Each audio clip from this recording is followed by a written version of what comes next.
se me vino a la mente tocar finalmente este tema que lo tenía pues desde ese tiempo, pero quise resguardarlo porque parte de una fricción que yo tuve con un evangelizador católico, un apologeta católico, que evidentemente no voy a mencionar. Si alguno llega a identificar, yo simplemente le pido que no trague prójimo, ¿no? Porque si yo no lo estoy mencionando, que soy el implicado en esto, ni entre ustedes saquen el nombre de la persona, porque yo no lo voy a mencionar. Porque voy a traer la experiencia de esto para que se den cuenta de dónde estamos muchas veces metidos en un hoyo intelectualista en este caso, y que urge resolverlo, porque si no, no crecemos espiritualmente de manera integral. Primero les voy a poner el contexto. El contexto, este evangelizador pone en su red social, hace ya meses, lo siguiente, dice: ¿piensas que Jesús en el sagrario está muy solito? ¿Que tienes que visitarlo para hacerle compañía? A lo mejor ni luz tiene, estará a oscuras. Ándale, no seas malito y visítalo. No me hagas reír. Cientos de ángeles están alabando día y mañana, tarde, noche y madrugada. ¿Tú crees que necesita que lo visites? Ya es santo y bendito por siempre. El que lo necesita somos nosotros, para ser bendecidos. Si no quieres ir, no vayas, ni hace falta. Pero si te decides, verás su gloria. Y firma de una manera que no voy a decir porque pues como siempre firma sus escritos con la misma cosa para no como esto lo grabo y después lo voy a compartir, no lo identifiquen a lo menos. Pero firma con una frase que siempre pone. ¿Qué podemos decir esto? Esto nos va a ayudar a reflexionar de cómo a veces vamos creciendo espiritualmente pero cojos, ¿eh? A mí la imagen que se me hace es como, no sé si han visto a los tenistas. Los tenistas, mírenle los brazos y tiene uno más gordo que el otro, tiene uno más fuerte que el otro, porque evidentemente trabaja siempre con un brazo, ¿eh? Los tenistas que usan las dos manos son muy pocos, ¿verdad? Pero en general, vean un tenista y un tenista tiene más fuerte un brazo. A veces estamos así creciendo, o sea, y es el problema, que nos podemos engañar porque sí estamos creciendo, pero el problema es que estamos creciendo disparejos, sin ver la totalidad del ser humano, ¿eh? Entonces, voy a responder y vamos a sacar reflexiones a partir de esto. La primera parte, él dice: ¿piensas que Jesús en el sagrario está muy solito y que tienes que visitarlo para hacerle compañía? A lo mejor ni luz tiene, estará a oscuras. Ándale, no seas malito y visítalo, no me hagas reír. Cientos de ángeles están alabando día, mañana, tarde, noche y madrugada. Aquí la primera cuestión es que su lógica de este hermano es lo que llamamos una falacia, ¿va? Porque está mezclando dos cosas que estrictamente no tiene que ver con la adoración que un ser humano le propicia a nuestro Señor en el sacramento. Porque para empezar, habremos que preguntarnos: ¿para qué se quedó Jesús en la Eucaristía? ¿Para estar rodeado de ángeles? ¿Cuál es el propósito de que Jesús se haya quedado en la Eucaristía? Si es para estar rodeado de ángeles, pues apologeta se le está olvidando una parte del catecismo de la Iglesia Católica que dice: Cristo es el centro del mundo de los ángeles. O sea, ¿qué está diciendo? Antes de la misma instauración de Jesucristo, de la Eucaristía, los ángeles existen solamente porque Cristo es su centro. El mundo de los ángeles no existe sin Cristo, ¿no? O sea que Jesús no dijo: déjame, me quedo en la Eucaristía, porque si no me quedo en la Eucaristía, pues no están los ángeles alrededor mío, ¿eh? Entonces ahora déjame, me quedo en la Eucaristía para que mínimo estén alrededor. No, es que siempre, porque los ángeles no existen sin su centro Cristo. Y esto es catecismo de la Iglesia Católica, ¿eh? Se me pasó el numeral, pero es como el numeral 300 y adelante, por alguien que quiera comprobarlo. Cristo es el centro del mundo de los ángeles. También en Proverbios 8 dice, esto es un texto que le llaman mesiánico, dice el Señor: recreándome sobre la faz de la tierra, y mi delicia era estar con los hijos de los hombres. Aquí ya da la clave. Mi delicia es estar con los hijos de los hombres. ¿Por qué Jesús se quedó en la Eucaristía? Por los hombres, por los seres humanos. Eso no quita de que los ángeles estén en donde el Señor esté expuesto o donde esté un sagrario. Desde luego van a estar ahí. Pero es que en donde esté Jesús y en donde siempre ha estado Jesús, los ángeles están alrededor. ¿Por qué? Porque el mismo catecismo lo dice. Cristo es el centro del mundo de los ángeles. O sea que los únicos ángeles que realmente no están alrededor de Jesús son los caídos, ¿va? Es decir, los demonios. Pero de ahí en más, los ángeles no existen sin estar orbitando alrededor de Jesús. Entonces, aquí a este evangelizador se le está olvidando, se le está olvidando esta dimensión de que, por ejemplo, la Eucaristía, ¿cuál es el propósito? El propósito, él no se puede quedar tranquilo y decir, no, pues si no quieres ir, pues no vayas. Al fin y al cabo están todos los ángeles alrededor. Pero la pregunta es, ¿Jesús se quedó en la Eucaristía para que esté alrededor de los ángeles? No, se quedó para los seres humanos. Para los seres humanos. Y no solamente para hacernos el favor, como él dice, que lo dice correctamente, somos nosotros los que necesitamos. Pero ahorita vamos a ver más adelante si verdaderamente Dios también necesita de nosotros. Que ese es un poquito el debate que yo agarré contra él. Entonces, aquí, con este de Proverbios 8, vemos que no solamente Jesús se encarnó, vivió entre nosotros, se queda en la Eucaristía como para hacernos el favor. No, fíjate cómo dice Proverbios 8. Y mi delicia era estar con los hijos de los hombres. O sea, el Señor no se encarnó y no se queda en la Eucaristía para hacernos un favorcito. Él encuentra su delicia. O sea, eso hay que entender, que el Señor no es un Dios estilo Alá de los musulmanes, que es un Dios verdaderamente poderoso, todopoderoso, uno solo también. Ellos solamente creen en un solo Dios. Pero es curioso, yo tengo una amiga musulmana, y siempre que yo le hablaba de cuestiones emocionales respecto a Dios, decir, Dios que nos cuida, Dios que nos extraña, Dios que tiene ternura, todo ese tipo de cosas no lo entienden mucho los musulmanes, porque su visión de Dios es un Dios todopoderoso, majestuoso, etc. Entonces no hay una relación afectiva entre un musulmán y Alá. Es una relación de plena adoración, inclusive puedo ponerle de santo temor y todo eso. Pero no les pidas a ellos que haya un tipo de relación afectiva con Dios. Les cuesta mucho. O sea, ellos les costaría mucho entender de que Dios encuentra su delicia. O sea, se complace estar entre nosotros. No es de que déjenme estar entre ellos para hacerles el favorcito. De paso, evidentemente, nos ayuda. Pero hay que entender que Él ansía y anhela estar entre nosotros. Y eso ha sido decisión de Él.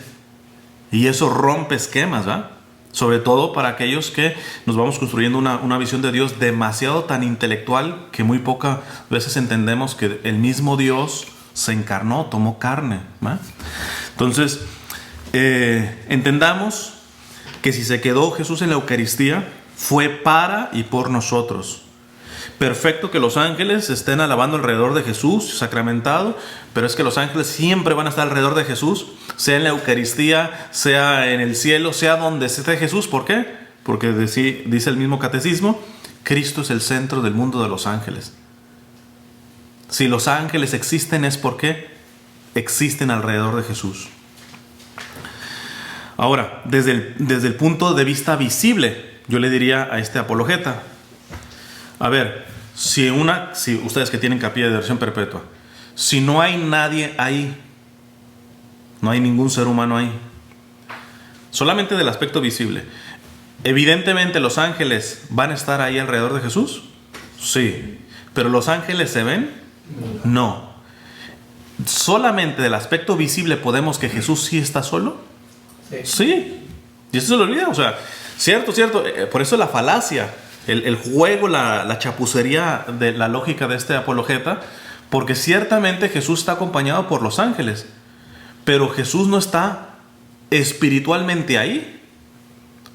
está sacramentalmente en cuerpo, sangre, alma y divinidad. No es un fantasma, no es espíritu, o sea, físicamente está Jesús presente ahí.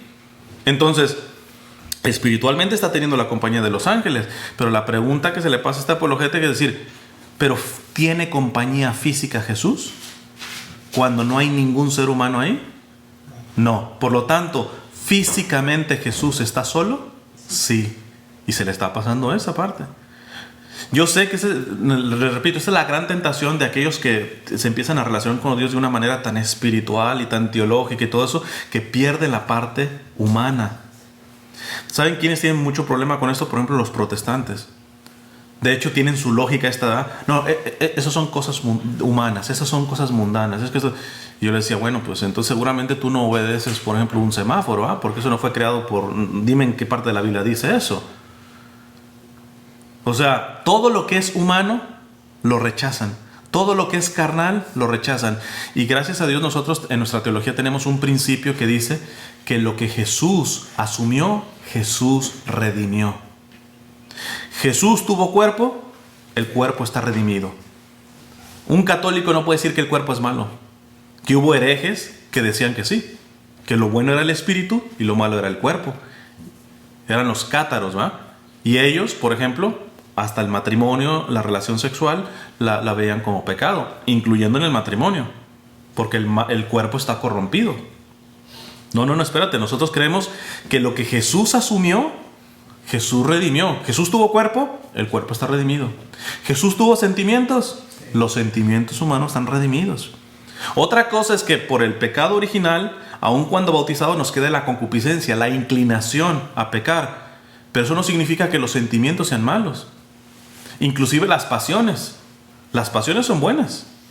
Ahora, si las desordenamos, ahí nos lleva al pecado. Pero las pasiones son buenas. Ejemplo, San Pablo, la pasión en cuanto a la ira, ¿no? al coraje, súper que tenía esa pasión. Al principio, ¿cómo lo usaba? Pues para andar persiguiendo cristianos. Pero después, si él no hubiera tenido ese tipo de pasión, no hace lo que hizo. Que evangelizó más que todos los apóstoles y por las que pasó naufragios, cárceles, etc.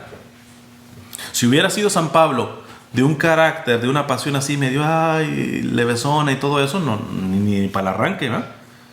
¿Por qué? Porque lo malo no está en las pasiones que tenemos, lo malo está en que se desordene el propósito de la pasión. Entonces, también en el sentido espiritual. En el sentido espiritual, Jesús, podríamos decir, ¿está solo? Ya dijimos, pues no, porque los ángeles están ahí. Pero estrictamente, sí está solo de espíritus humanos. Por eso les dije que es diferente. Voy a poner un caso, por ejemplo, del Padre Pío, San Pío de Pietrelcina. Lo dice de manera poética, porque ya más de una persona me dijo, pero es que los ángeles no envidian. Yo sé, también el Padre sabía, el Padre Pío, los ángeles caídos envidian, ¿verdad? Pero los ángeles buenos no envidian, no pecan. Entonces, pero lo pone de manera poética para hacernos ver una realidad. Dice el Padre Pío, San Pío de Pietrelcina, que los ángeles nos envidian solamente en una cosa, a los seres humanos. En que no pueden sufrir por Dios. Un ángel no sufre. En cambio, y dice el Padre Pío, nosotros con nuestro sufrimiento le podemos decir a nuestro Señor, mira cuánto te amo. Es decir, que en la Eucaristía, si no hay nadie, ningún ser humano y todo eso, ciertamente, ya dijimos, físicamente sí está solo. Aunque lo quiera negar, este apologeta, está solo. Pero está acompañado de los ángeles, pero físicamente está solo, si no hay seres humanos. Ahora, espiritualmente, no está solo porque están los ángeles, pero sí está solo de espíritus humanos, de seres humanos.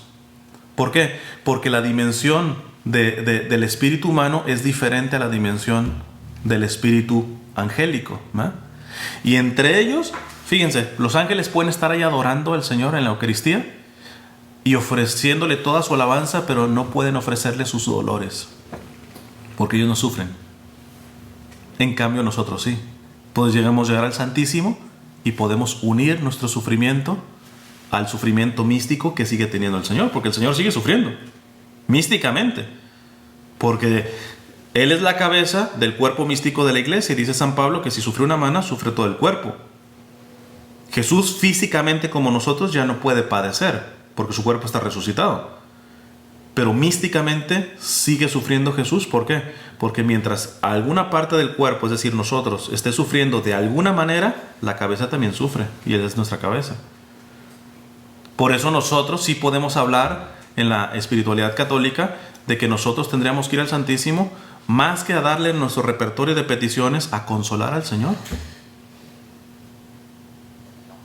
Cosa que no se está haciendo, y menos de un intelectualista.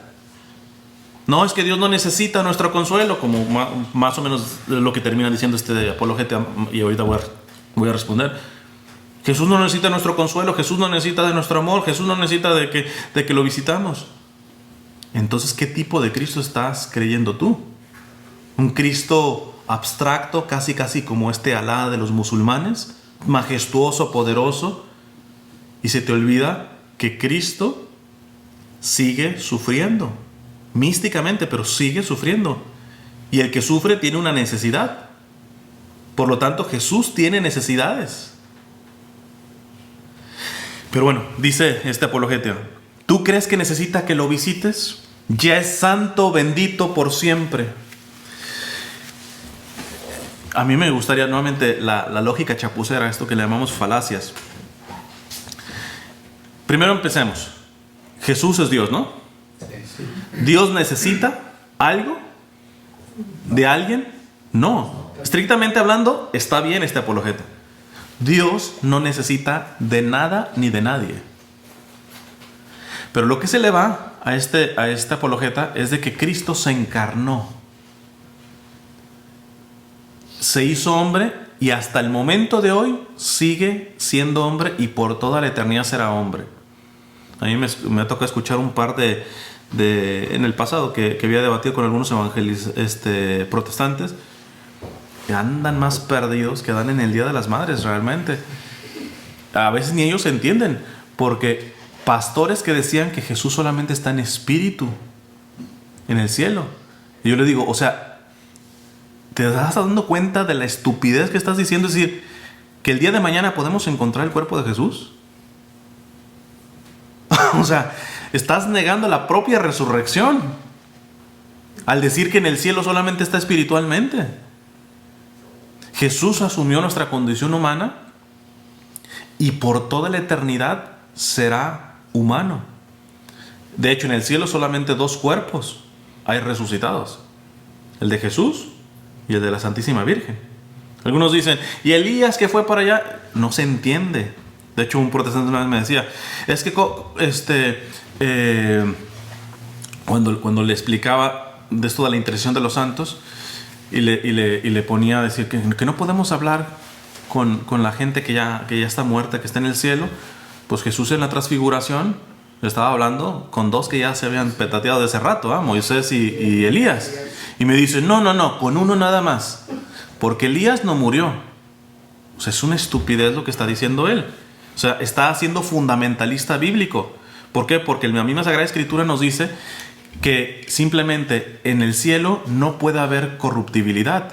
No puede haber un cuerpo corruptible en el cielo. Tiene necesariamente que estar resucitado. Y si él me sale que Elías ya tenía su cuerpo resucitado, entonces Jesús no es el primogénito de la resurrección. Y la Sagrada Escritura nos dice que el primero en resucitar es Cristo. Entonces, ¿qué me explica ahí la cosa? Si Elías ya estaba resucitado, Jesús no fue el primero que resucitó. Si Elías estaba ahí físicamente sin cuerpo resucitado, que me explique cómo alguien con cuerpo corruptible puede estar en el cielo. Pero bueno, aquí el punto es, Jesús, siendo Dios, ¿necesita algo? No. Pero aquí viene la clave, sobre todo de la teología católica. Jesús, como Dios, no necesita de nada ni de nadie, pero ha querido necesitar. Chequen la diferencia. Él no necesita nada, pero ha querido necesitar. Es deseo necesitar. No lo necesita, pero Él ha querido imponerse una necesidad. Ejemplo, ¿nuestro Señor necesita de sacerdotes para perdonar los pecados? No, no lo necesita. Porque la pregunta es, ¿Jesús podría perdonar los pecados sin sacerdotes? Desde luego. De hecho, la iglesia reconoce eso. Por eso la iglesia reconoce que hay una manera ordinaria y una manera extraordinaria dentro del perdón de los pecados. La manera ordinaria es la confesión. Pero, por ejemplo, si yo me voy a misión a un lugar donde ni siquiera sacerdote hay, lo que va a contar en mí es el arrepentimiento. Y de hecho, ahí comienza el perdón de los pecados, en el arrepentimiento. Es más, una persona que va y se confiesa y no va arrepentido, no queda perdonado. Entonces, hasta la misma iglesia enseña esta parte. Evidentemente, esto de la manera extraordinaria no aplica a nuestra situación, porque nosotros, mientras tengamos sacerdotes, sí, el día que estés en un lugar donde ni sacerdote hay, ahí sí tú puedes decir, solamente me contará mi arrepentimiento. O sea, no nos sirve a nosotros el juego de decir, no, pues basta con que me arrepienta y listo. No, si tú tienes la disponibilidad para confesarte, la manera ordinaria de perdonar los pecados es mediante el sacramento de la penitencia. Ahora, pero les pongo esto para probarles de que desde la misma iglesia entiende que Dios puede perdonar los pecados como se le venga en la gana. Pero Él ha querido que la manera ordinaria de perdonarlas es usando seres humanos tan frágiles como son los sacerdotes. Pero es que eso no es posible. ¿Cómo un Dios todopoderoso agarre un intermediario tan frágil? Pues arréglate con Él. Él así lo ha querido. Entonces, a veces hay una soberbia. Por eso, inclusive con los protestantes, que se ha metido mucho esto en la iglesia, admiran milagros, no sé, de que un pastor levantó una persona que estaba inválida. Y es un milagrazo, ¿eh? O sea, Dios sí puede hacer ese tipo de milagrazos, de sanar a una persona que estaba ya casi al 100% con cáncer y que quede totalmente limpia. Pero no puede administrar su perdón a través de un ser humano. Pero no puede hacerse realmente presente en la Eucaristía. Es decir, ya vamos seleccionando lo que sí nos cabe en la cabeza. Esto sí, es que ahí tenemos un Dios de poder.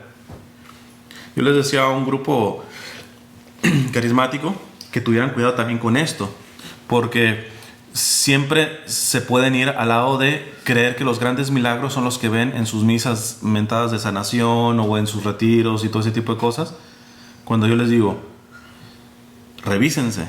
Porque si a ustedes les impresiona que una persona haya sanado de cáncer y ustedes lo consideran, wow, ese es un milagrazo y todo eso, les cuento una cosa. Allá en Los Ángeles, una vez iba caminando por un molecito y me llegan unos protestantes, y cuando saben que es católico, ese molecito está enfrente de una parroquia. Entonces me dice el señor, por ejemplo, yo era católico, yo iba a esa parroquia y todo eso. Y yo traté de no rebatirlo, quise conocer sobre todo qué hay atrás, ¿verdad? Porque nuevamente, muchas veces la gente no está pidiendo razones teológicas, hay un pasado, ¿verdad?, que a veces no tiene nada que ver con la teología. Y yo le digo, ¿y por qué te fuiste? O sea, si tú me dieras la razón principal, ¿cuál fue? Dice, no, es que en esta iglesia en la que estoy he visto milagros. Es una iglesia de milagros. Y yo por dentro digo, Dios mío, entonces, ¿qué catequesis tuvo este hermano? Porque él iba a misa y no hay milagro más grande en toda la creación que una santa misa. Pero evidentemente, déjenlo que es protestante. Si hacemos una revisión dentro del pueblo católico, les aseguro que la inmensa mayoría de católicos no reconocen que el mayor milagro es la Eucaristía. Siempre pondrán otra cuestión o de salud o de otra cosa. Eso está hablando de que no están creciendo saludablemente. Y ellos creen que pueden estar creciendo saludablemente en la fe, cuando no, porque lo más esencial no lo están teniendo. Entonces, vuelvo a la parte. ¿Jesús, siendo Dios, necesita algo? No. Pero ha querido necesitar. Y en ese ha querido, ya te toca, o lo aceptas o no lo aceptas. Punto. Que te quepa o no te quepa en la cabeza, te entiendo de que te sea imposible. ¿Cómo es que Dios quiera, siendo todopoderoso, estar en la forma del pan consagrado? No me cabe en la cabeza, pues tampoco a mí me cabe en la cabeza, pero así lo ha querido. ¿Cómo es posible que Dios use un ser humano, quizá, posiblemente el sacerdote está con más pecados que yo, para perdonarme los pecados? A mí no me cabe tampoco en la cabeza, pero así ha querido. Entonces, esto es muy, muy importante para entenderlo en el crecimiento espiritual. Ahora, rebatiendo un poquito a este apologeta, yo le diría, porque fíjate cómo lo pone: ¿tú crees que necesita que lo visites? Y luego ya te dice, ya es santo, bendito y por siempre. Vayámonos a la encarnación. Jesús, cuando nació, ya es santo y bendito. Sí, ¿no? Entonces, si Él dice, Él está haciendo la operación, esta es la operación lógica de Él. Dios es santo y bendito por siempre, por tanto, no necesita de nada. ¿Jesús es santo y bendito cuando nació? Sí. La pregunta es, ¿necesitó que María lo amamantara? Sí. Entonces, ¿qué? ¿Se le quitó lo santo y bendito o qué? Yo le diría a esta apologeta, porque fíjate la lógica tan estúpida realmente que está manejando. O sea, Él no necesita nada porque ella es santo y bendito. Espérate, pero desde su propia encarnación fue santo y bendito y necesitó ser amamantado. Y literalmente, si la Virgen no lo amamanta, se puede morir Jesús. Con todo y ser todopoderoso. Santo y bendito, pero tuvo que ser enseñado a hablar. Aquel que sabe todas las lenguas tuvo que aprender a hablar. Entonces, esta es la parte que a veces se nos pasa sobre todo cuando empezamos a tener un crecimiento demasiado teológico y todo eso, que se nos olvida que el mismo Señor, dice de Filipenses, hizo un descendimiento, en griego se llama kenosis, ¿verdad? Que dice en Filipenses que nuestro Señor, sin dejar de ser Dios, descendió, se abajó y tomó condición humana, en todo igual a nosotros, menos en el pecado. Esto es sumamente importante que no lo perdamos de vista. La encarnación es un quebradero de cabeza, porque simplemente, ¿cómo puedes hacer las sumas y las restas de un Dios todopoderoso que nada necesita a que se haga limitado y quiera necesitar? Él haya elegido necesitar. No necesita, y no estoy de acuerdo con Él, pero ha elegido necesitar. Ha querido hacerse el necesitado. Alguien me podría decir, no, pero bueno, eso fue en su vida pública, pero ahora que está resucitado ya no necesita. Pues habría que decir si Él ha cambiado de plan en esta manera de relacionarse con el ser humano, y no, porque ahora resucitado, volvemos a lo mismo, sigue necesitando de sacerdotes para venir a nosotros en la Eucaristía. Si un sacerdote no quiere oficiar la misa, Jesús no llega. Tan sencillo como eso. ¿Tú crees que Jesús no quiere estar con nosotros? Pues Él tiene necesidad para estar con nosotros de un sacerdote, por muy indigno que sea.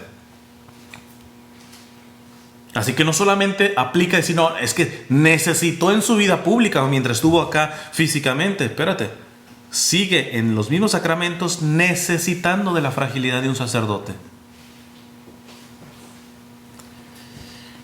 Además, hay cosas que no terminan nunca, que se dan aquí y seguirán en el cielo. Hay cosas que sí paran. Por ejemplo, ustedes saben que el matrimonio precisamente termina en la muerte. ¿Por qué? Porque el convenio de un matrimonio físico, sexual, emocional, o sea, ya eso no son realidades que no entran dentro del cielo, ¿no? O sea, en el cielo ya no hay una necesidad de una relación sexual, estrictamente hablando, ¿no? Pero la pregunta sería, el amor que tú tienes por tu esposa, el día que se mueran y estén en el cielo, evidentemente ya no serán esposos, pero ese amor que construyeron en la tierra, ¿se va a acabar en el cielo? No, se perfecciona. Se perfecciona. Ya no será tu esposa, pero tú vas a amar a todos los salvados, pero el amor que construiste con esa mujer seguirá ahí y se perfeccionará. En este sentido, ustedes saben que, por ejemplo, un viudo o una viuda se puede casar. Y San Pablo inclusive menciona que cuando son muy jóvenes, pues que mejor se casen, ¿verdad? Sobre todo dice porque para las mujeres no andan de chismosas aquí arriba, entonces las viudas así. Entonces dice, no, mejor cásense. Entonces, pero esta experiencia yo la he contado ya varias veces en varias charlas. De un amigo sacerdote que tuvo un profesor que fue compañero de seminario de Juan Pablo II, pero no se hizo sacerdote, pero terminó estudiando teología y todo esto. Entonces, este amigo sacerdote me contaba de que cuando este señor teólogo les daba clases, le tocó que se muriera su esposa. Ya era de edad este señor también. Y entonces en una clase ellos le preguntaron, oiga profesor, ¿y usted ahora es viudo? ¿Piensa casarse de nuevamente? Y él les dice, no. Dice, porque aunque el convenio propiamente del matrimonio ha terminado con la muerte, dice, yo sé que a mi esposa la voy a ver en el cielo. Y quiero mirarle a los ojos y decirle que aun cuando ella falleció, le seguí siendo fiel. No significa que si se hubiera casado, vaya al cielo y allá su esposa le entre en celos. No, pues ya yo, espérate, me fui rápido, te casaste, ¿qué onda? No, porque en el cielo no hay envidia, no hay eso. Ya. ¿Por qué? Porque al fin y al cabo ahí se rompió, no hay envidia. Pero fíjate cómo el amor construido, tú dices, aun cuando no hay pecado, aun cuando sería totalmente lícito casarme otra vez, lo que he construido con esta mujer, quiero que llegue hasta el cielo, ¿eh? ¿Por qué? Porque el amor no termina. De hecho, uno de los argumentos que yo le ponía a algunos protestantes sobre la intercesión de los santos es porque ellos reconocen que se puede interceder aquí, ¿no? O sea, que ellos sí pueden interceder, que su pastor sí puede interceder y toda la cosa. Listo. Yo le digo, ¿y tú intercedes por qué? La razón tendría que ser por amor. Ok. Es el amor lo que da posibilidad de interceder. Te mueres y tú me dices que ya muerto no puedes interceder. Entonces me estás diciendo que la muerte mata el amor. Le estarías pegando al discurso del amor de San Pablo, que dice que el amor o la caridad nunca pasará. De hecho, si te salvas después de morirte es precisamente porque amaste. Y en el cielo se perfecciona el amor, es decir, no solamente tendrías que interceder, sino intercedes de manera más perfecta. Ahora, si tú dices que ya no se puede interceder después de esta vida, entonces tú me estás diciendo que la muerte sí para el amor. Porque tú intercedes aquí en la tierra gracias a que amas. O sea, hay realidades que no caducan, que se forjan aquí y que no caducan en el cielo. Y esto es muy importante para entender esta realidad de que el Señor, muchas cosas que tuvo aquí en la tierra, las tiene de manera mucho más plena ahora con su cuerpo resucitado en el cielo. La manera de cómo Jesús nos amaba estando Él en la tierra, ¿habrá terminado cuando murió o cuando resucitó? No. O sea, la ternura, como veíamos que abrazaba a los niños, esa misma ternura la sigue teniendo nuestro Señor, porque ese tipo de cosas no caducan. Que el Señor en su cuerpo se ensuciaba y se tenía que bañar. Ahora que está resucitado, ¿se necesita bañar? No, esas sabemos que esas realidades ya el Señor no las tiene. Él no necesita bañarse.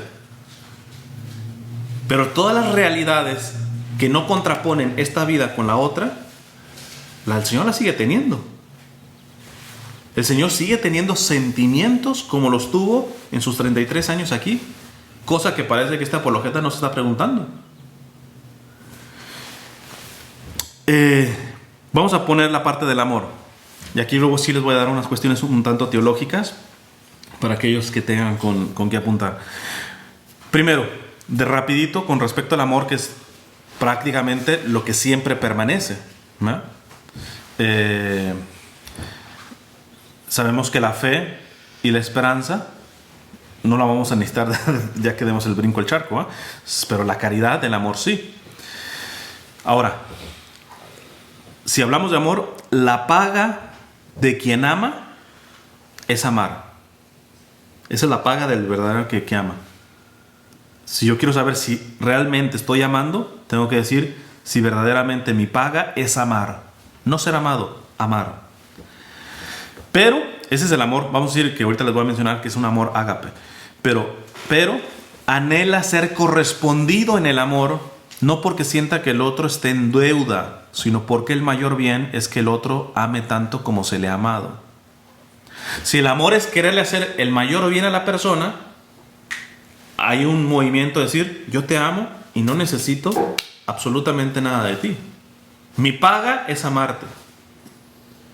Pero somos seres humanos y el corazón humano desea también de retorno el amor, no como paga, sino porque sabe que si el otro le regresa amor, ¿a quién le beneficia eso? Al otro. Porque cuando yo le motivo al otro a amar, le estoy ayudando a santificarse. O sea, si no me ama, no hay bronca. Ya mi pago es poderle amar. Pero el amor sí busca ser amado de retorno, no porque él tenga la deuda conmigo, sino porque le conviene a él amar. Sino porque es un bien para él el que aprenda a amarme de regreso. No tanto porque me tenga una deuda conmigo porque yo le he amado tanto. Esto hay que dejarlo claro por ahorita las cosas un poquito teológicas que les voy a tocar. Entonces, en este sentido, Dios ama de manera perfecta. Por lo tanto, nos ama en un movimiento de ofrenda total. Bueno, mayor ofrenda que la cruz, imagínense. El Señor en la cruz no dice, mira, estoy derramando mi sangre por ti, pero ahorita les paso la cuenta, ¿verdad? Fue totalmente gratuito. Fue una ofrenda de amor que se dio. Pero Dios anhela y por lo tanto necesita, aunque se revuelque este apologeta, Dios anhela, el anhelo es un tipo de necesidad, por lo tanto necesita que le amemos, pero no porque esté diciendo, a ver cuándo me pagan la cuenta de mi amor, sino precisamente porque cuando correspondemos a su amor, hace surgir el amor perfecto, que es el amor mutuo. Parecería que el amor perfecto es aquel que se da totalmente sin condiciones. Individualmente, ese es el amor perfecto. Pero el amor perfecto es el amor mutuo. Es decir, dos personas que se aman sin condiciones, sin estarse chantajeando, sin estar pidiéndose de esa manera. Ese es el amor perfecto, el amor mutuo. Que es el amor que hay en Dios. A partir del amor del Padre y del Hijo, ¿qué nace? El Espíritu Santo. El Espíritu Santo es fruto del amor entre el Padre y el Hijo. ¿Y tú crees que el Padre ama al Hijo diciendo, déjame lo amo, y tiene una deuda el Hijo conmigo de amor? No.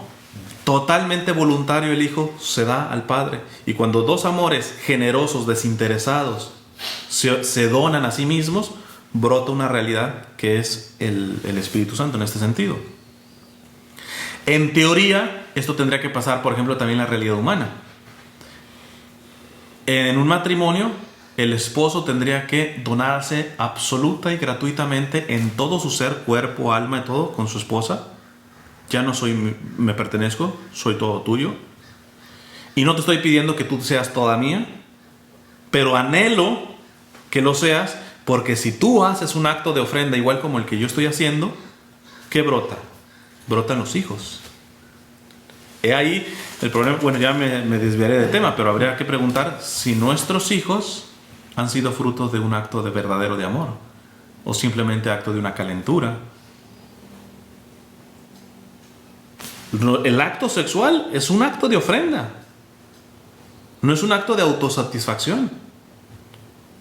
Y en teoría tendría que ser ofrendándose gratuitamente y desinteresadamente, y la otra persona también Cuando hace eso explota y brota algo tan grande como en el caso de la Trinidad, que es el Espíritu Santo. Entonces esto, así nada más rapidito, ahora se los desgloso a nivel un poco más teológico para que se pueda entender más.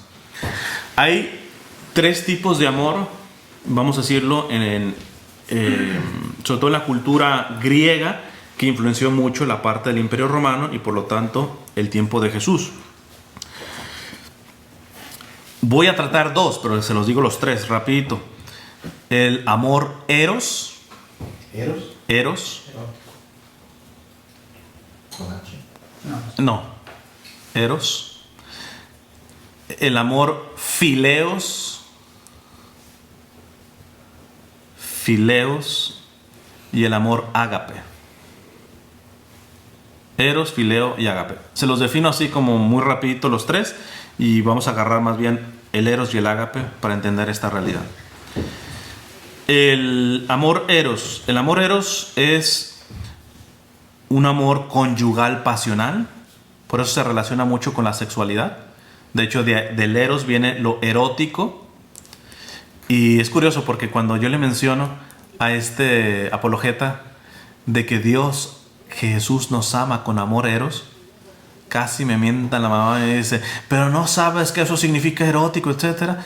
Pero van a ver cómo lo batié. No con mi opinión, sino con magisterio de la iglesia. Van a ver ahorita lo que dice el Papa Benedicto sobre el eros. Pero ya de antemano les digo, Jesús nos ama con amor eros, estrictamente con amor erótico. Pero no es lo que nuestras cochambrosas mentes pudiera estar pensando, ¿eh?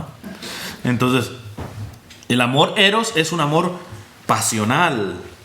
Es una necesidad de poseer y ser poseído, de amar y ser correspondido. El amor fileos es un amor de amistad. Un amor de amistad. Y el amor ágape es un amor oblativo. Oblativo viene de oblación. La oblación hace referencia al sacrificio.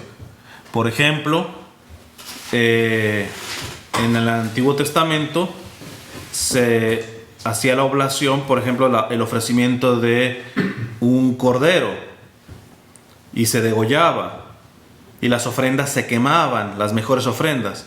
La oblación, quédense con la imagen de algo que se ofrenda, que se quema, que se consume, que se da. Ese es el amor ágape, el que se ofrenda, el que les acabo de explicar, que se ofrenda y que su paga tiene en ser quemado, en ser ofrendado, ¿eh? De hecho, ahorita recuerdo a un empresario que está en proceso de beatificación, Enrique Shaw, que decía que en el matrimonio el esposo no tendría que esperar que su mujer fuera una oblación en su altar, sino él convertirse en oblación en el altar de ella. Es decir, no estar esperando que la esposa sea la que se sacrifique en mi altar, sino al contrario, yo sacrificarme, ofrendarme, quemarme, ¿eh?, por el otro. Entonces, repito, el amor eros es un amor pasional. Entra, pues sí, las pasiones, los sentimientos, ¿eh?, la intensidad. El amor fileo es una parte de amistad, no lo voy a tocar. Y el amor ágape es un quemarse, ofrendarse, ¿eh? Ahora, ¿qué tiene que ver con esto y lo que decía este apologeta? Pues mira, dice el Papa Benedicto XVI. Esto lo dice en la encíclica Deus Caritas Est, Dios es amor. Dice, el término ágape, que aparece muchas veces en el Nuevo Testamento, indica el amor oblativo, ya ven, el término sacrificial, de quien busca exclusivamente el bien del otro, no busca el recibir paga. El que ama oblativamente, que es el amor, vamos a decir, más perfecto en este sentido, de esos 3, busca consumirse por el otro, donarse absolutamente por el otro, exclusivamente por el bien del otro, dice el Papa. La palabra eros denota en cambio el amor de quien desea poseer lo que le falta. Y aquí voy a parar. Este hombre, este apologeta, está diciendo que Dios no necesita, que a Dios no le falta nada. Y repetimos, Dios como Dios no le falta nada, pero Él ha querido que le falte, Él ha querido necesitar. Porque ahorita vamos a ver que el Papa está diciendo, va a decir que Dios ama con amor eros también. este apologeta no tiene duda, y evidentemente yo estoy de acuerdo con él, de que Jesús nos ama con un amor ágape, de ofrecimiento, de quemarse por nosotros, sin estar esperando a nosotros, que el amor ágape de Dios no necesita de nosotros, porque Él se está ofrendando no para que tú, ¿sabes qué? Me voy a donar a ellos para que me vengan a hacer una visita al Santísimo, no. Su paga es ya estarse donando. Pero espérate, Jesús no solamente ama con amor ágape, sino con amor eros. Lo vamos a ver ahorita. Dice el Papa: la palabra eros denota en cambio el amor de quien desea poseer lo que le falta y anhela la unión con el amado. El amor con el que Dios nos envuelve es sin duda ágape. En efecto, ¿acaso puede el hombre dar a Dios algo bueno que él no posea ya? La misma pregunta que estoy haciendo. El Papa está preguntando: ¿acaso nosotros le podemos dar algo a Dios que necesite? Y dice: todo lo que la criatura humana es y tiene es don divino. Por tanto, es la criatura la que tiene necesidad de Dios en todo. Hasta aquí podría decir esta apologeta: pues es lo que acabo de decir. ¿Ya ves? El Papa está diciendo que el Señor nos ama con un amor ágape, por lo tanto que no necesita de nosotros, somos nosotros los que necesitamos de Él. Pero el problema es que pues ya le incomodó cuando le saco lo que sigue. Dice el Papa Benedicto: pero el amor de Dios es también eros. El profeta Oseas expresa esta pasión divina con imágenes audaces como la del amor de un hombre por una mujer adúltera. Ezequiel, por su parte, hablando de la relación con Dios con el pueblo de Israel, no tiene miedo de usar un lenguaje ardiente y apasionado. Estos textos bíblicos indican que el eros forma parte del corazón de Dios. El Todopoderoso espera, anhela el sí de sus criaturas como un joven esposo el de su esposa. Evidentemente esta parte le parte el queso a todo lo que acaba de decir apologeta. Porque ¿qué está diciendo aquí el Papa Benedicto? Lo que está diciendo es que ciertamente Dios nos ama, Jesús nos ama con amor ágape de ofrenda, y está en la Eucaristía no mendigándote tu tiempito ni que lo visites, está ofrendando. Pero al tener en su corazón amor eros también, ha querido necesitar de correspondencia, de que le amemos. ¿Y cómo? Bueno, lo pone el Papa Benedicto. El Señor en la Sagrada Escritura no se cansa en poner la relación que quiere tener con nosotros como si fuera de matrimonio. Y en el matrimonio hay una correspondencia en este sentido. Fíjate cómo dice al final: estos textos bíblicos que menciona de Oseas y Ezequiel indican que el eros forma parte del corazón de Dios. El Todopoderoso espera, anhela el sí de sus criaturas como un joven esposo el de su esposa. En este sentido, le tendremos que decir a esta apologeta que Él está solito, el Santísimo, y que no necesita de nosotros. No, hay que decirlo tal cual. Si tú no vas y lo visitas, no es cosa poética, estrictamente hablando, Jesús te extrañó. Si tú hoy no lo visitaste, no puedes decir que el Señor, el Señor dice, pues no vino María, pues al menos tuve aquí ángeles, ahí me arreglo. No, extrañó a María, porque su corazón sigue siendo de hombre y de Dios, y en el corazón, dice el Papa Benedicto, en el corazón de Dios ciertamente ama con amor ágape, pero también ama con amor eros. El Señor extraña. Así como tú extrañas, el Señor extraña. Bueno, voy a ser más correcto. Extraña de manera perfecta, porque esa es la diferencia. Si tú solamente tienes amor eros y no tienes amor ágape, sí caes en lo erótico de lo que entendemos. El desenfreno sexual y la pasión y todo ese tipo de cosas. Pero aquí la clave es de que el amor eros de Jesús está purificado. ¿Por qué? Porque Él ama primero con amor, ¿qué? Ágape. O sea, el que tú ames de manera erótica en el sentido negativo, tiene solamente una razón: no estás amando con amor ágape. Ama con amor ágape y automáticamente Él te va a purificar tus pasiones, tus sentimientos, tu sexualidad, todo eso, para que ames también con eso. No lo elimina, no lo quita, sino lo santifica. Lo santifica. Un ejemplo que me gusta poner para que se entienda esto es, por ejemplo, las que son mamás. Si sus hijos, si hay un hijo, por ejemplo, que se va de su casa despreciándolas y se va y toma mal camino y todo eso, primero, ¿les duele? ¿Sí o no? ¿Lo extrañan? ¿Sí o no? Eso significa que primero, que son seres humanos, y segundo, que tienen un corazón que ama con amor eros, de correspondencia, un amor de que necesitan, que extrañan a esa persona. Ahora, si su amor eros no está purificado con el amor agape, ¿cómo van a reaccionar? ¿A qué les va a llevar ese amor eros? Les va a llevar a desquitarse con los que les quedan, los hijos que les quedan, a hacer chantajes, a enojarse, a que siempre que hablan con él, a hacerse las sufridas, etc.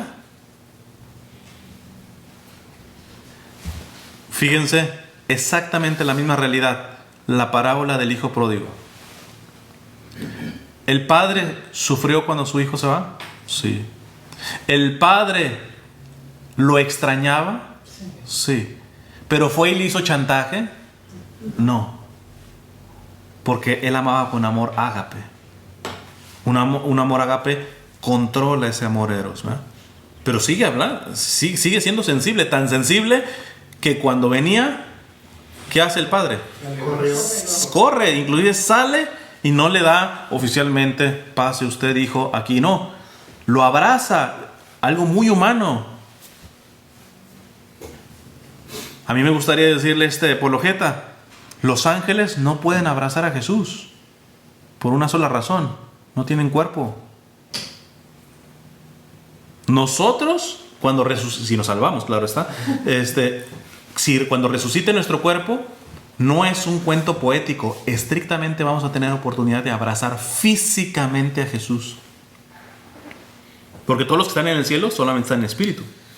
En este sentido, están alabando y adorando a nuestro Señor, pero espiritualmente muy semejante a lo que hacen los ángeles. Pero cuando resucite nuestro cuerpo, vamos a poder abrazar físicamente a nuestro Señor. Evidentemente esto también pasará sus consecuencias en el infierno. En el infierno, los que están en el infierno ya están sufriendo espiritualmente. El problema es que cuando resucita el cuerpo también se van a tostar físicamente, no solamente espiritualmente, ¿eh? Ya. Entonces,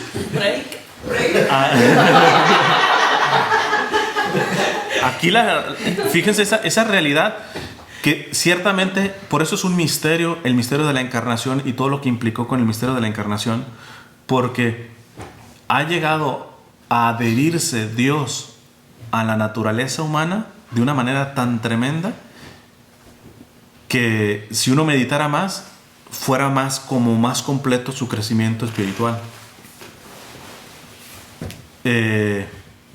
Por ejemplo, alguien que de hecho, se ha dicho de paso, por eso nos odia hasta la muerte Satanás a los seres humanos. No por nuestra linda cara, sino porque Dios mismo eligió no encarnarse en ángel o no hacerse ángel para redimir.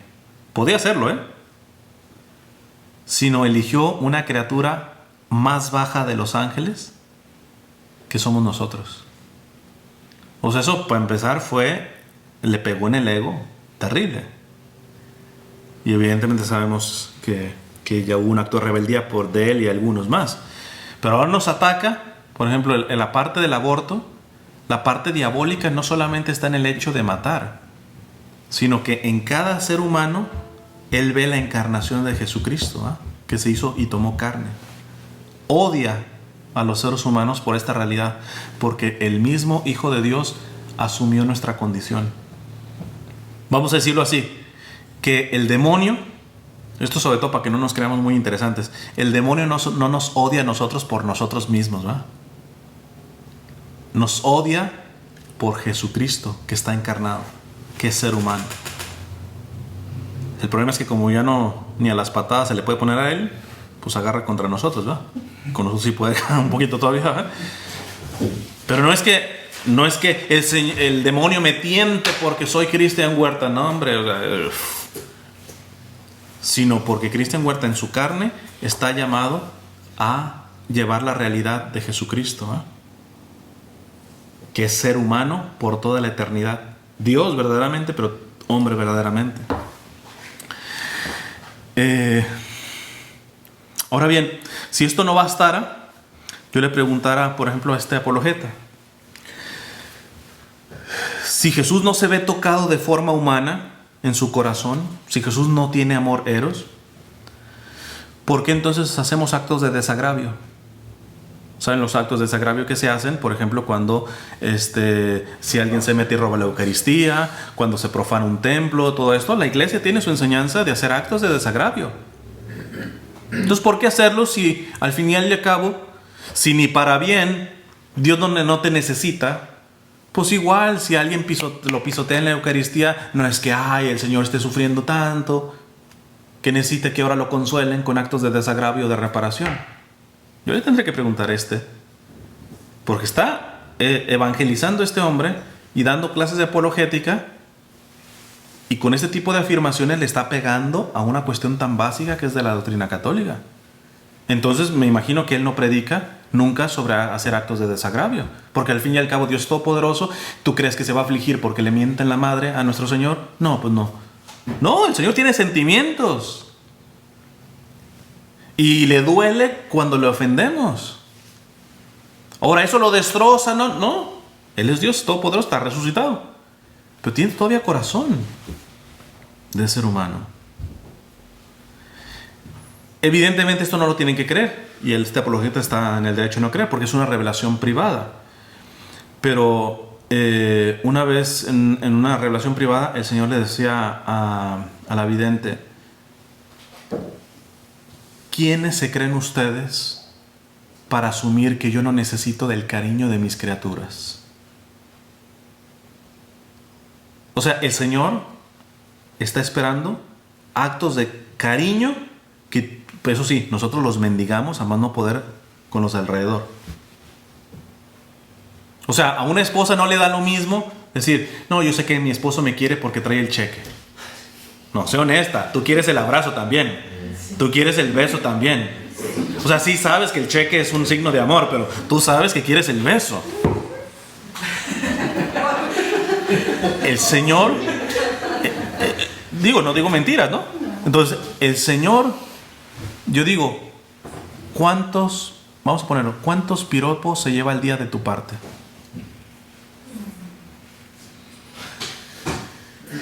No, es que el Señor no necesita de nosotros, que todo eso, además que cursi decirle: Señor, eres el amor de mi vida, todo eso. Se te está olvidando que el Señor tiene un corazón que también tiene sentimientos. Que no necesita de esos piropos, pero ha querido necesitar de esos piropos. Y repito, cuando tú te vas formando en Biblia y teología y todo eso, el riesgo es que se te pasa todo esto. Porque te empieza a intelectualizar tanto que se te olvida que el Señor quiere que lo ames también, no solamente desde la teología, desde la doctrina, sino que lo ames con tus sentimientos. Con un amor eros, pasional, purificado, no erótico en el sentido negativo, sino positivo, pasional.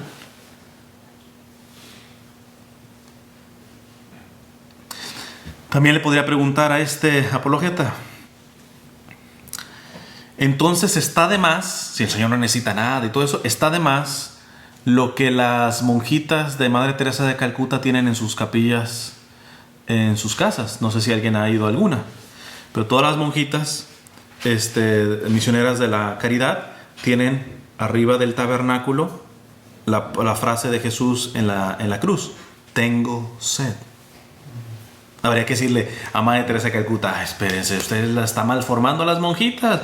Dios no necesita nada, Dios no tiene sed de nada, no tiene necesidad de nada. Y ellas tienen sus trabajos larguísimos con pobres, pero lo primero es la Santa Misa y la adoración al Santísimo que tienen. por mucho trabajo que tengan, y lo que les motiva es ir y ver, tengo sed. Tengo sed. Además tendríamos que decir, el Señor cuando con los discípulos de Maús ya estaba resucitado, su cuerpo resucitado, no tiene necesidades humanas en ese sentido. Pero ¿qué hace con los discípulos de Maús cuando se queda con ellos? Cena. ¿El cuerpo físico de Jesús necesita alimento? No.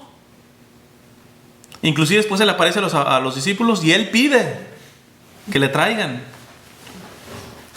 Yo creo que este apologeta de estar ahí le dice, Señor, no nos vengas a pedir pescado ni nada. O sea, tu cuerpo ya no necesita nada. Los que necesitamos somos nosotros que no hemos cenado. O sea, pero tú ahí te quedas y ahí platicamos contigo que... O sea, yo veo a este apologeta casi diciéndole esto a Jesús. Y Jesús le decía, ciertamente no necesito pescado, pero quiero pescado. ¿Cuál es tu bronca? Quiero necesitar del alimento de ustedes. Esto es fundamental, porque si no caemos en unos intelectualismos que no están. Además, místicamente sabemos que Jesús, en el capítulo 25 de San Mateo, ¿en dónde está? En el pobre, en el hambriento, en el sediento, en el enfermo, en el encarcelado. Y tanto que si no los atendemos, que dice el mismo capítulo 25, váyanse malditos al infierno, porque tuve hambre y no me dieron de comer. Repito, este apologeta le diría, Señor, pero tú no necesitas nada. Pero yo he querido necesitar a través de este hambriento. Y si este hambriento tenía esa necesidad, yo la tengo también porque yo estoy en él. ¿Que Dios no necesita? Claro que necesita de nosotros. Y si tú no respondes a la necesidad de ese hambriento, al hambriento lo dejas también al Señor, que ha querido estar participando de esa hambre. ¿Que el Señor no necesita de nosotros? Fíjense cómo es súper peligroso. Y este apologeta, les digo, tiene años evangelizando y muy bien, y tiene muchas cuestiones muy buenas. Pero si está teniendo una visión espiritual, olvidándose todo esto que yo he dicho, Dios mío, súper peligroso. Porque está formando puritanos nada más, intelectualistas de la Biblia y de la teología y todo eso. Pero incapaces de entender que Jesús sigue amando también con un amor eros, no solamente un amor ágape. Ya voy terminando. Él dice, el que lo necesita somos nosotros, para ser bendecidos. Si no quieres ir, no vayas ni hace falta. Pero si te decides, verás su gloria. Empezamos nuevamente con un problema. ¿Dice verdad en que nosotros necesitamos de Él? Sí. Pero cuando está poniendo la necesidad como relación con Dios, está fregado. Porque la relación para con Dios no tiene que ser de necesidad, sino tiene que ser de amor. O sea, Él lo que está enseñando es, tú ve al Santísimo cuando tengas necesidad. Es lo que está diciendo en pocas palabras. Porque tú eres el necesitado. Si quieres ser bendecido, ándale, ve. Si quieres ver la gloria de Dios, ándale, ve. Pero ¿qué pasa si yo no necesito ser bendecido? Que siempre lo necesitamos. Pero en realidad alguien puede decir, yo ya he sido bendecido en mucho. Es más, le dejo hueco a los que han sido bendecidos menos que yo, ¿eh? Para que esté más, para ocupar un espacio menos ahí en la capilla, ¿eh?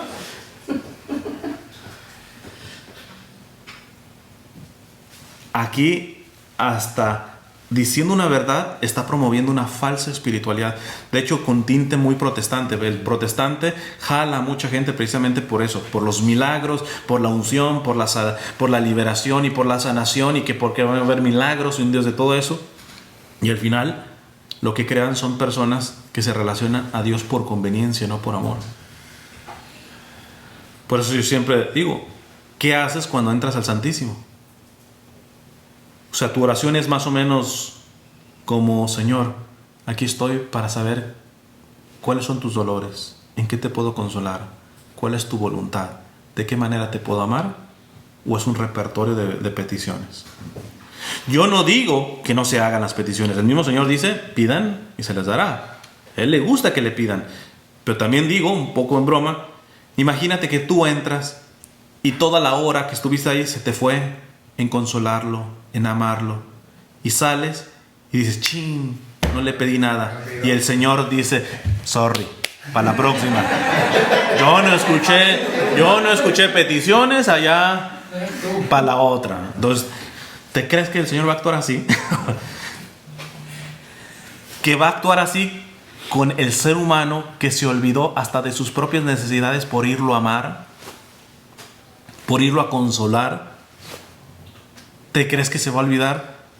Para empezar, la misma Sagrada Escritura dice que antes que le pidas, Él ya sabe lo que necesitas.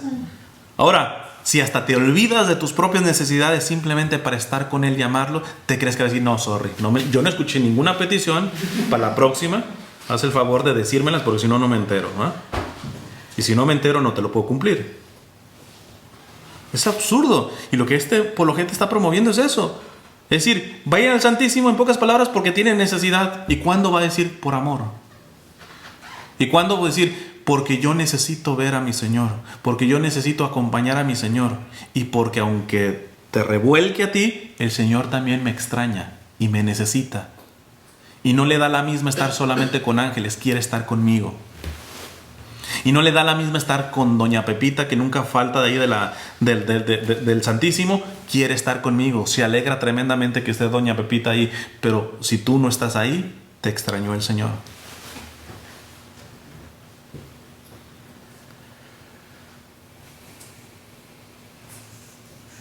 Dice el Papa Benedicto XVI también que a la hora de orar tendremos que aprender a entender que el donador es más grande que el don que pedimos.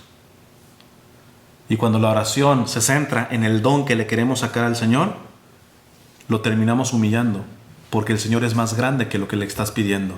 Y tu interés está enfocando en lo que le quieres sacar al Señor y no en el Señor, ¿no? El ejemplo que suelo poner es el de, ya hace años, una amiga tuvo su conversión y todo esto, y se ponen, sobre todo, ya saben que recién convertidos se ponen bien intensos buscando cosas del Evangelio y todo, y más en las redes sociales. Y una vez me mandó un dibujito, bien emocionada, mira qué lindo está eso. Y le digo, no, eso es protestante. ¿Cómo que es protestante? Se los explico. Dice, eran como caricaturas, y en un cuadrito estaba un monito así cargando libros, y en los libros decía preocupaciones, sufrimientos, penas, etc. Y estaba así sufriendo, cargándolo. Segundo cuadrito estaba el Señor diciendo, dámelos. Tercer cuadrito, se los da. Cuarto cuadrito, libre, feliz y todo eso. Le digo, eso es protestante. Pero ¿dónde está lo protestante? Precisamente en esto lo que les acabo de explicar. La espiritualidad católica no es una espiritualidad de conveniencia. ¿Cómo sería una caricatura católica? Igual el monito así con todos sus librotes y todo eso de sufrimientos, preocupaciones y todo eso, pero diciéndole, Señor, no te lleves esto, llévame a mí, con o sin libros. Ya si los quieres quitar, listo. Si no los quieres quitar, listo. Mi salario es estar contigo. Mi salario es estar contigo. No sin penas y sin sufrimientos. No. Yo te pido que algunos de estos me los quites, porque no estoy pudiendo. Una enfermedad, lo que tú quieras. Pero esa no es mi meta. Mi meta es estar contigo. O sea, prefiero estar el doble de enfermo que estoy, pero contigo, que sano sin ti. En pocas palabras. Y ese tiene que ser el foco de nuestra oración.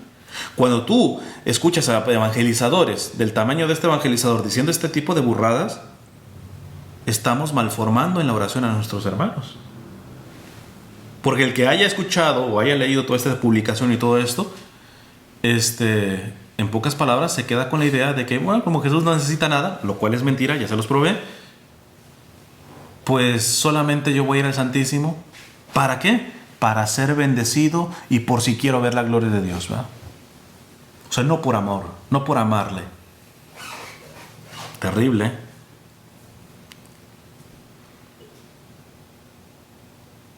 Ahora, lo más grave de todo esto, ya cerrando, es que quien rechaza de que Jesús ama con amor eros, como este predicador, muy probablemente esté amando a Jesús con un corazón frío. Yo tengo ahí una entrevista con un sacerdote que es muy santo, muy bueno, el padre Jordi Rivero, y que él, se ha dicho de paso, él fue el que me ayudó a entender esto. Porque repito, yo como he tenido más una formación intelectual y todo eso, tenía muchos rasgos de mi relación con Dios muy intelectualizados. El problema es de que, bueno, no digo que sea más humilde que este apologeta, pero este apologeta se cerró y se sintió atacado y todo ese tipo de cosas. Y hasta el momento yo creo que, de hecho me ponen en uno de los comentarios, me dice, ya hablé como con 10 sacerdotes y dicen que estoy bien. Pues listo, acomódate en la hamaca. Me preocuparía por esos sacerdotes, en pocas palabras. ¿Por qué? Dice el padre Jordi. Un sacerdote que solamente ama al Señor desde su intelecto, desde su doctrina, desde todo eso, y no lo está amando con sus sentimientos, que se cuide. Porque él sigue siendo humano y sus sentimientos se tienen que poner en alguna parte. No vaya a ser que vayan poniéndose en una mujer o chance y en un hombre, que ahorita ya está la homosexualidad está dura. Si el sacerdote con sus sentimientos no está enamorado de Jesús, que se cuide. Se está poniendo en riesgo. Pero es que esto aplica también para nosotros como laicos.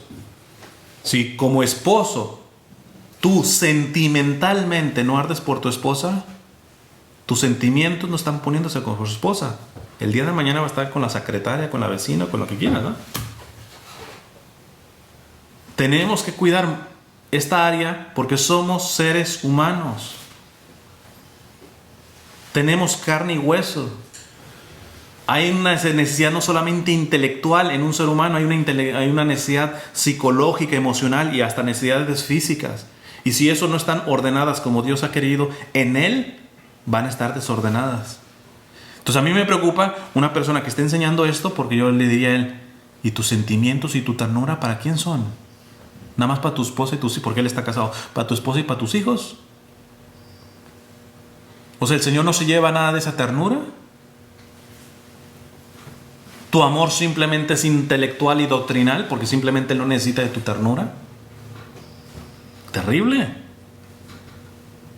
Terrible. Por eso les repito, tendremos que preguntando al día cuántos, vamos a ponerle piropos, yo le lanzo al Señor. ¿Cuántos actos de ternura le saco al Señor? Habrá que meditar en eso. Conclusión. El Señor necesita de compañía también porque necesita de nuestro consuelo. Como les mencionaba, Él es la cabeza del cuerpo místico y Él ciertamente ya no sufre como sufrimos nosotros, pero sí sufre místicamente mientras sufre el cuerpo. Y hay una encíclica que se llama Miserentissimus Redemptor del Papa Pío XI, que es una encíclica que él escribió sobre las apariciones del Sagrado Corazón. Yo le mencioné un poco a este predicador de esto, pero fíjense cómo a veces nos conviene. Para unas cosas nos conviene y para otras cosas no. Sabemos que las apariciones, por muy aprobadas por la Iglesia, no son materia de fe, no son revelación pública. O sea, si yo no creo en las apariciones del Sagrado Corazón, por muy aprobadas que estén, ¿dejo de ser católico? No. Ahora, si digo que Jesús no está en la Eucaristía, ¿dejo de ser católico? Pues sí, porque eso es parte doctrinal, fundamental. Entonces, fíjate él sí, por ejemplo, el Día de la Virgen de Guadalupe, muy bien emocionado y todo eso, pero al fin y al cabo no es una cuestión. Ahora, como lo que dice el Sagrado Corazón no le conviene a este predicador, me salió rápido, pero eso no es doctrina esencial, no estamos obligados a creerlo. Bueno, pues listo, pero es oficial, algo tendrá de verdad, aunque la Iglesia no nos lo obliga, y además de pocas devociones, de pocas revelaciones, de pocas apariciones, un papa ha sacado una encíclica. De hecho, yo no conozco que alguien haya sacado de otra cosa. Por ejemplo, yo no conozco que un papa haya sacado alguna encíclica de la Virgen de Guadalupe. Está aprobada y todo. Si me equivoco, pues ya me dirán. Pero este papa le dedicó una encíclica solamente a la devoción al Sagrado Corazón. Que para los que no sepan, se le apareció a nuestro Señor a una santa, Santa Margarita María Alacoque, y le dio unas revelaciones a través de lo que pasa en su corazón. Y la manera de como el Sagrado Corazón le habla a Santa Margarita María Alacoque, no te cabe duda de lo que dijo el Papa Benedicto. Nos ama con amor ágape, pero nos ama con amor eros también. Dice el Papa Pío XI en esa encíclica, fíjate. Dice: cuando Jesucristo se aparece a Santa Margarita María, predicándole la infinitud de su caridad, juntamente como apenado, se queja de tantas injurias como recibe de los hombres por estas palabras que habían de grabarse en las almas piadosas de manera que jamás se olvidaran. ¿Cuáles son las palabras del Sagrado Corazón que le dijo Santa Margarita? Mira este corazón que tanto ha amado a los hombres y de tantos beneficios los ha colmado, y que en pago a su amor infinito no haya gratitud alguna, sino ultrajes, a veces aún de aquellos que están obligados a amarle con especial amor, es decir, los consagrados. Para reparar estas y otras culpas, recomendó, entre otras cosas, dice el Papa ya, que los hombres comulgaran con ánimo de expiar, que es lo que llaman comunión reparadora, y las súplicas y preces durante una hora, que propiamente se llaman la hora santa, ejercicio de piedad que la Iglesia no solo aprobó, sino que enriqueció con copiosos favores espirituales. O sea, lo que está diciendo aquí el Papa Pío XI es, primero está validando la aparición del Sagrado Corazón a Santa Margarita, pero lo está validando y rescatando lo esencial del mensaje, que es: Jesús se quiso presentar diciéndoles: mi corazón sufre por la ingratitud de ustedes. Y sufre más por la ingratitud de aquellos que tendrían que amarme más, que en este caso son sacerdotes y consagrados. Por eso el Sagrado Corazón se presenta con un corazón, con una corona de espinas sufriente y con un fuego, porque arde por nosotros. Repito, Él no necesita nada, pero Él ha querido arder, Él ha querido ser necesitado de nosotros, ¿no?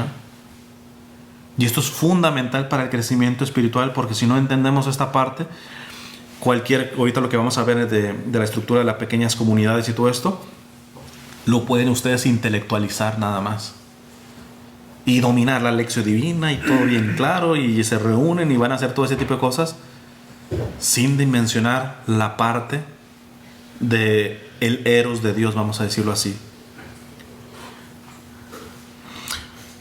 Además, el Papa menciona de que a raíz de eso, la Iglesia invita a comuniones reparadoras, es decir, que ir a comulgar como reparación, como acto de desagravio por todas las ofensas que recibe el Señor, comenzando por la de mis propios pecados. Y no solamente eso, que en las horas santas se hagan este tipo de ejercicios, es decir, que aquí el Papa Pío XI está diciendo, le diría a este predicador, que vas para ver la gloria de Dios, que vas para ser bendecido. No, compadre, empieza a ir primero para ir a consolar al Señor, para ir a amarle, como acto de desagravio. Pero bueno, el predicador finalmente no es dogma de fe todo eso. Bueno, pues para lo que te conviene, agarra lo que te conviene. El problema es que te estarás malformando, porque estarás amando al Señor solamente desde tu doctrina, sin una parte de reconocer que el Señor ama también con su corazón humano de eros.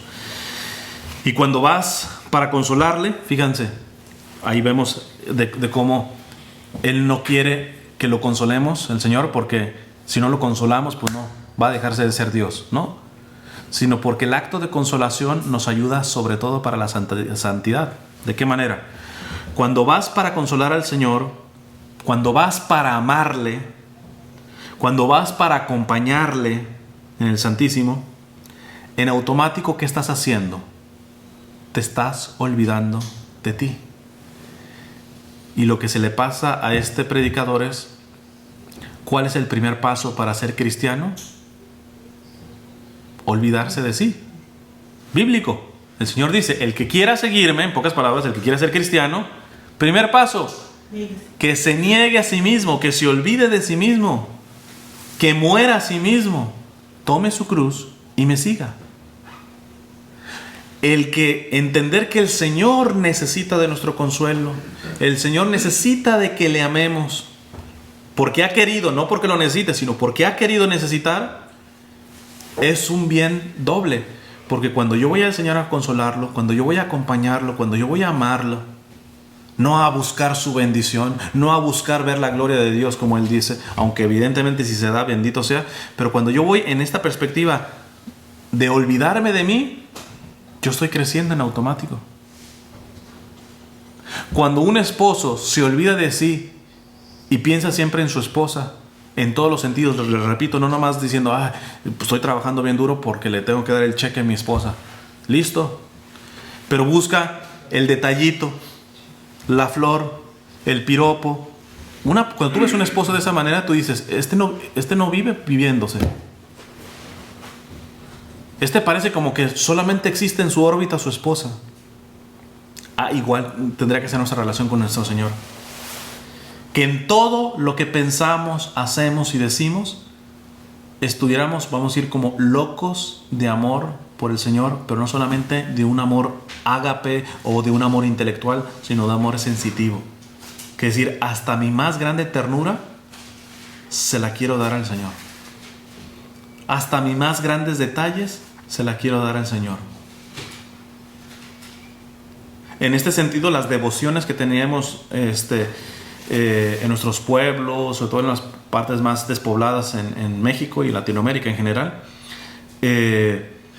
algunas ciertamente se han infectado por superstición.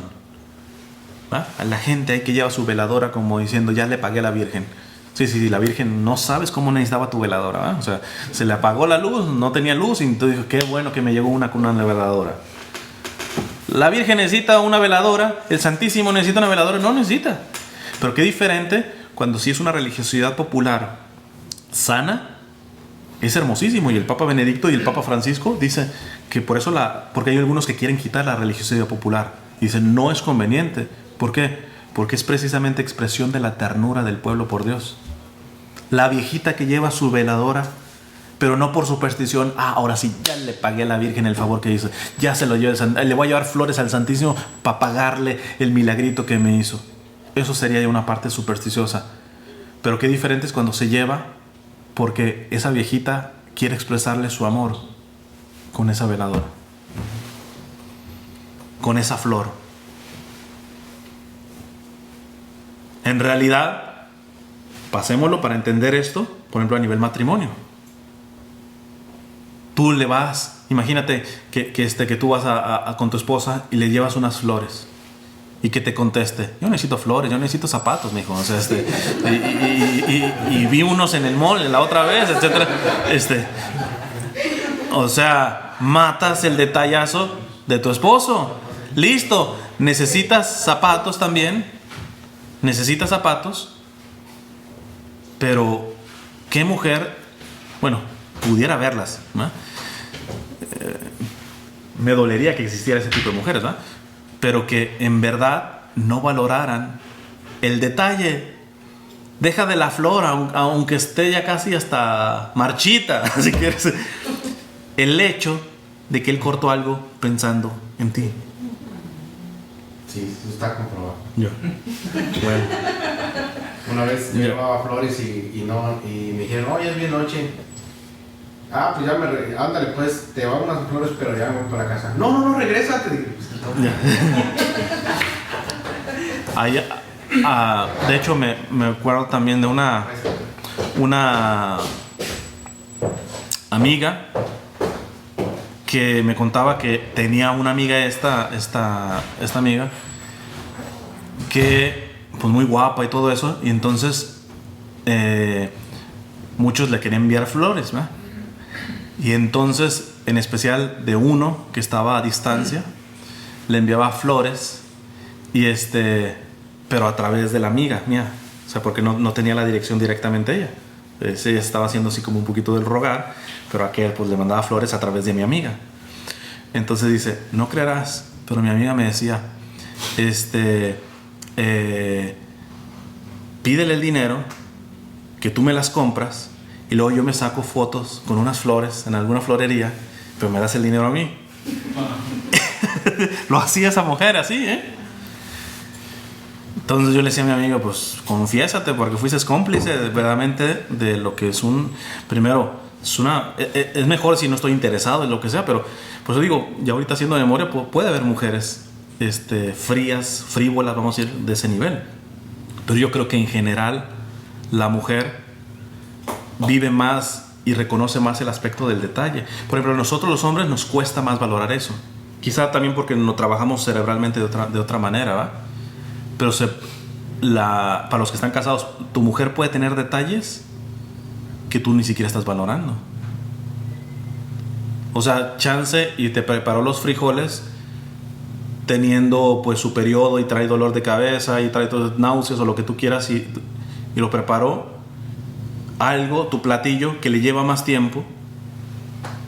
En realidad lo que ella hubiera querido hacer es unos frijoles así hasta que se le pase la sal, no sé lo que salga ya finalmente, y acostarse un rato, y preparó tu platillo y tú a veces ni las gracias das de esos detalles. Entonces, en este sentido también, no solamente la parte intelectual, van a ver que esta parte de relación afectiva con nuestro Señor nos cuesta más a los varones, y por eso tenemos que ser ayudados más por las mujeres en este tipo de actos, de detalles, de acercarnos. Además también hay una cuestión que es absurda, ¿no? Yo una vez estaba dando un retiro para brasileños,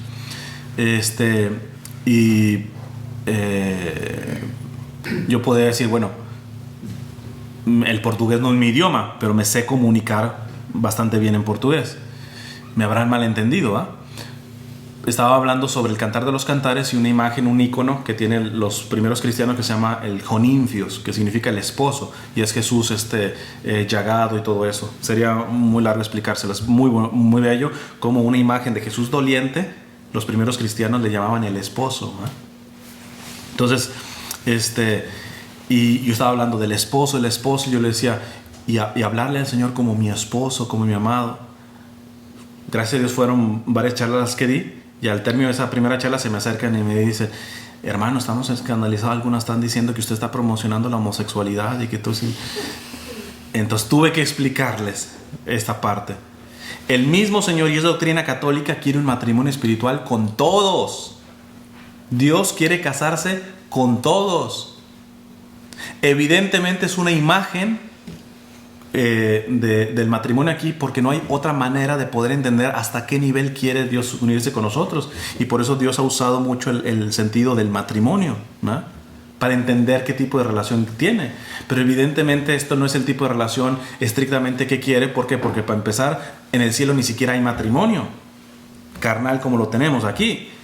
Entonces a veces los hombres nos cuesta un poco más decirle al Señor amado, y más a los latinos, porque tenemos así un machismo, decir o sea, hay que pedirle que nos purifique esa parte. Lo que sí yo no entiendo es que una mujer no se atreva a ser cariñosa con el Señor cuando ustedes, hasta por el propio lenguaje, no tienen bronca. Nadie va a decir, le están diciendo amada al Señor y todo eso, le estás siendo infiel a tu esposo. No. Pero esto, sobre todo para que veamos que en el crecimiento espiritual los varones estamos retados a esta parte, a esta dimensión, porque sobre todo en la cultura latina nos tiene un obstáculo. Es más, una vez en la Florida un niño se me acercó y me decía que él no abrazaba a su papá ni le daba un beso, porque una vez que lo hizo, su papá le dijo que eso era cosa de jotos. Entonces, y cuando dije esto, me acuerdo que en la asamblea una señora dijo, ay, pobre niño. Le digo, no, pobre niño, pobre esposo también, porque hay que ver cómo fue educado de niño ese papá, al punto de creer que su hijo, por abrazarle y darle un beso, está siendo homosexual o maricón o joto o lo que quiera. Yo me pregunto cómo será la relación de ese señor con nuestro Señor.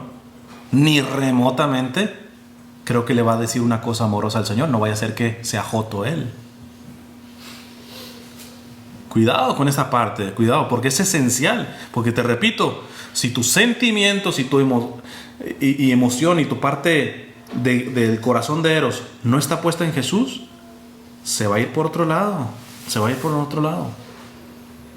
Estamos claros, no nos podemos quedar en el puro sentimiento, que ese es el riesgo, por ejemplo, de los grupos carismáticos, etcétera, que nada más se quedan con la parte emocional y amor y Dios te quiero mucho y etcétera, todo eso, y no tienen cosas firmes también como un aspecto de una doctrina firme, etcétera. Tenemos que ser integrales en esta parte, integrar toda la parte, porque nosotros los seres humanos no solamente somos intelectos, no solamente somos sentimientos, no solamente somos cuerpo, somos toda una dimensión, y tenemos que entender que nosotros tenemos que amar a Dios, como empecé el tema, que es como el Señor nos dijo: amarás a tu Dios con toda tu mente, con todas tus fuerzas, con todo tu corazón, en pocas palabras, con todo lo que tú eres. Y esa es la meta, que si se van a hacer si se va a hacer una pequeña comunidad de esto, ¿a qué le van a tirar? ¿A saber mucha Biblia? ¿A saber dominar la lección divina así, rapidito? ¿O se puede encargar a la parte meramente de compartir y de socializar y hacer esto más un grupo social que un grupo verdaderamente de comunidad cristiana? Y ahorita les voy a explicar la estructura que sugiero para que comiencen. Evidentemente vamos a ver ¿todos estuvieron en el retiro de la otra vez? No, sí estuvieron. Ok, entonces ya nos podemos ir hasta más rapidito, porque saben más o menos la estructura de la lección divina. Nada más que ahora les voy a dar unas pautas que no se las di allá, porque allá no iban a formar primeras comunidades, de cómo la lección divina se tendría que hacer en una pequeña comunidad. Hay unos elementos más a profundizar, ¿verdad? Pero bueno, esta primera charla es para poder ver que a los tiros que le tenemos que dar es ser católicos integrales, y que se relacionan al Señor con toda la integridad de ser humano, con tu cuerpo, con tus sentimientos, con tu espíritu, con tu intelecto, con todo lo que eres. Eso es a lo que estamos llamados nosotros, y ese es el ejemplo que el Señor nos dio. El ejemplo de nuestro Señor, Él es el modelo de ser humano, la meta de ser humano. Por eso nosotros no estamos llamados a ser buenos, sino a ser santos. ¿Y qué es ser santos? Ser semejante a Jesús. Cuando tú ves, a mí me encanta, aunque no está en la parte de la Biblia, me encanta ese detalle que puso en La Pasión de Cristo Mel Gibson, ¿eh? Cuando la Virgen le dice: ya vente a comer, y que le da para lavar las manos, y que el Señor le avienta el agua en la cara y la abraza. ¿Alguien podría dudar que no haya tenido ese tipo de gestos el Señor con la Virgen? Digo, quizá un fundamentalista bíblico, pero no está en la Biblia, no está en la Biblia. O sea, Dios mío, es que, bueno, sobre todo por estos protestantes que realmente son fundamentalistas, en donde tú crees que el Señor no tenía detalles de cariño y de ternura para con la Virgen. En verdad, el hombre perfecto y santo, el que tenía la ternura perfecta, los sentimientos perfectos, las emociones perfectas, ¿tú crees que no tenía? Si tú, que eres un defectuoso, te alcanza a darle un beso a tu esposa, ¿te crees que el Señor no tendría una ternura para la Santísima Virgen? Entonces, al meternos en la lección divina, al meternos en la Sagrada Escritura, es ante todo meternos en Cristo, porque el centro de la Sagrada Escritura es Jesús. Ronda toda la Sagrada Escritura en Jesús. Y tú te profundizas mediante la lección divina en la Sagrada Escritura para saber cuál es el modelo de ser humano. Él tiene que ser nuestra referencia, pero no solamente en el Cristo, no sé, de la transfiguración, o el Cristo que está resucitado. Bueno, no. El Cristo que lloró delante de Lázaro. Eso habla mucho de la sensibilidad de Jesús, que lloró. Fíjate, como todopoderoso tendremos que decir: Jesús no es chillón, tú eres todopoderoso, ahorita lo vas a resucitar, no hagas drama. Jesús lloró, ¿por qué? Porque estaba amando a su amigo con un corazón también de Eros, no solamente de ágape. Esto lo tienen que tener como esencia a la hora de estar profundizando en la Sagrada Escritura a través de la lección divina, para que no caigan ni en un sentimentalismo, pero tampoco caigan en un doctrinismo o un intelectualismo, porque la palabra de Dios, recuerdan que les dije en el otro retiro, es palabra viva. Y en un momento que tú estés leyendo y haciendo la lección divina en pequeña comunidad, el Señor posiblemente te va a consolar, pero posiblemente más bien te va a pedir que lo consueles a Él. Y si sales con este tipo de burras como la de este apologeta, te vas a quedar, no. El Señor nos pide, y vas a hacer la lección divina como para dar sermones, y no la vas a dejar entrar hasta lo más profundo de tus sentimientos, de tu intelecto, inclusive hasta de tu propio cuerpo. porque lo único que quieres es dar lecciones, sí, que entendiste bien el texto y puedes dar un temazo con eso. Ese no es el propósito. Tú puedes hacer lección divina, de hecho yo hago lección divina muchas veces para preparar el tema, pero en una pequeña comunidad el propósito es de que des lecciones, de que apantalles a los demás y fíjate, yo saqué muy bien la esencia del texto y todo esto. No, aquí se trata de profundizar en una relación personal con nuestro Señor. Es una lectura de Biblia orante, no es una lectura, vamos a decirlo, de estudio, aunque más de una vez vas a aprender muchas cuestiones, pero es sobre todo una relación orante porque te está relacionando con nuestro Señor, que está vivo y presente en la Sagrada Escritura. Vamos a dejarlo aquí.